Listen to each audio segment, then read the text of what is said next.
ফুল নাও। Hello guys, welcome back to my channel আরিয়ান্টা টুম্পা। তো সবাই কেমন আছো? আশা করি সবাই ভালো আছো, সুস্থ আছো। তো আমার শরীরটা একটু খারাপ, যার জন্য আমি এতদিন ধরে ভিডিও দিতে পারিনি, প্রায় 5-6 দিন হয়ে গেছে। তো সকালবেলা মা রান্না করছে, হয়ে গেছে রান্না। বেগুন ভাজাটা এই যে রিয়া বসলো একটু ওস্তাদি করার জন্য আর কি। তো রান্নাটা মা করেছে, রান্না কমপ্লিট হয়ে গেছে। আমি আবার খাওয়া দাওয়া করে একটু বেরোবো, কলকাতার দিকে যাব। তার আগে ভাবলাম একটু মমতাদের বাড়ি থেকে ঘুরে আসি, কারণ কলকাতাতে গিয়ে আমি ভাবছি বেশ কটা দিন থাকবো। তো ওখানে আমার ফ্রেন্ড রুম নিয়েছে, তো দিয়া ও রুম নেওয়ার পরে মানে আমাকে কল করেছিল। আর আমি তো অনেক দিন ধরে রুম খুঁজছি, বাট পাচ্ছি না। তো ও বললো আমি নিয়ে নিয়েছি, তুমি চাইলে আমার রুমে থাকতে পারো। তো ভাবলাম চলো শেয়ারে থাকা যাক।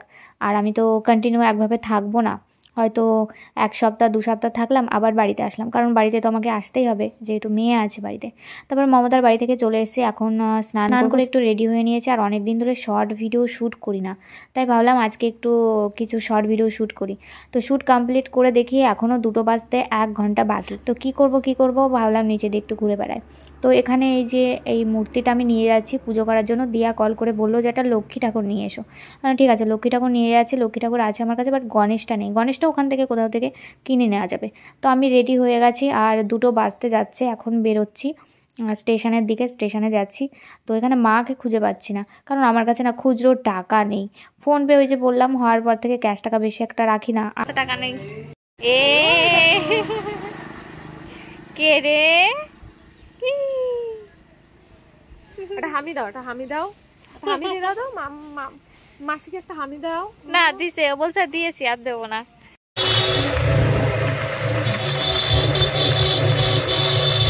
অটো ধরে যাচ্ছে এখন স্টেশনে। 2টোই ট্রেন আছে, 2:20-তে ট্রেন আছে। ঠিক টাইমে তো আসেই না, তবুও দেখা যাক, আমি একটু আগে যাচ্ছি। তো দিয়াকে ফোন করেছিলাম, ও আসবে আমাকে বিধাননগর স্টেশনে নিতে। আর স্নেহাকে কল করে নিয়েছি, স্নেহা কলেজে আছে, ও বলল বিধাননগরে আসবে, আমাকে পৌঁছে দিয়ে ও আবার বাড়িতে চলে যাবে। আগে কখনো আরিয়ানকে ছাড়া আমি একা একা এইভাবে যাওয়া আসা করিনি। তো এখন ওই স্নেহাই, মানে কলকাতার দিকে আসলেই স্নেহা যেখানেই থাকুক না কেন আমি কল করে ডেকে নিই, যে আমাকে একটু কোম্পানি দেওয়ার জন্য আর একটু হেল্প করার জন্য। আমি কিন্তু সত্যি একা একা চলতে ভীষণই ভয় পাই, যাই অনেক দূরে তবুও মনে মানে ভয় নিয়েই সামনের দিকে এগিয়ে যায় আর কি।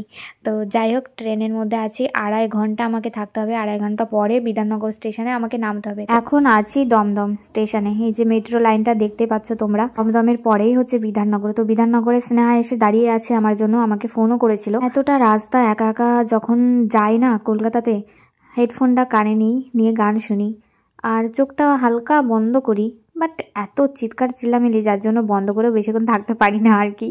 তো অনেক কিছু চিন্তা ভাবনাগুলো মানে তখন মাথার মধ্যে ঢুকে যায়। যেমন আমার চিন্তা বলতে তো একটাই আছে, আরিয়ান ছাড়া আমি কিছুই মানে বুঝতেও পারি না আর ভাবতেও পারি না, জানি না কেন। এই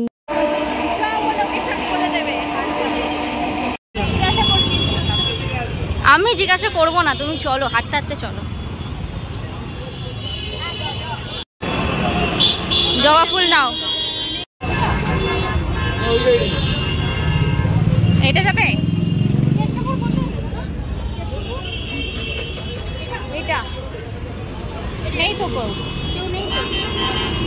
তো দিয়া আমাকে নিতে আসেনি, ও ওখানেই আছে কেষ্টপুরে, রুমেই আছে। তো আমাকে লোকেশন বলে দিচ্ছে আমাকে কিভাবে যেতে হয়, তো আমি সেভাবেই যাচ্ছি আর কি। ভাগ্যিস স্নেহা ছিল আমার সাথে, না হলে আমাকে একা একা এতটা রাস্তা যেতে হতো। তো চলো যাই কেষ্টপুর কি আছে, আমি লাইফে ফার্স্ট টাইম যাচ্ছি। ফুচকা খাওয়া বারণ, তাও খেতে একদিন খেলে কিছু হবে না, লোকেশন বলে দিল, ঘোষপাড়া কালী মন্দিরের সামনে দাঁড়াতে বললো। কালী মন্দিরের সামনে দাঁড়িয়েছিলাম, আর এখন যাচ্ছে হচ্ছে অঙ্কুর ক্লাবের ওই দিকটায়। লোকেশন ওখানেই আছে, দেখা যাক। দিয়া ওখানে দাঁড়িয়ে আছে, এই নাকি দিয়া আমাকে আনতে যাবে বিধাননগর। যাই তারপর দেখছি। তো চলো, ও ফোনে ব্যস্ত। ম্যাপে কি দেখাচ্ছে, এখনো এতটা হাঁটতে হবে, দেখো হাঁটছি। অঙ্কুর ক্লাব, হ্যাঁ সে আমাকে নিতে আসেনি, তার কপাল।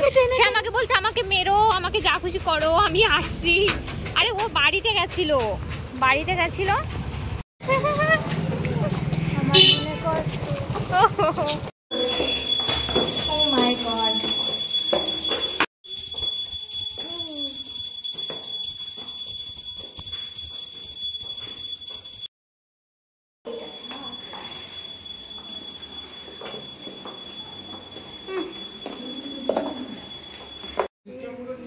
স্নেহা বাড়িতে চলে যাচ্ছে।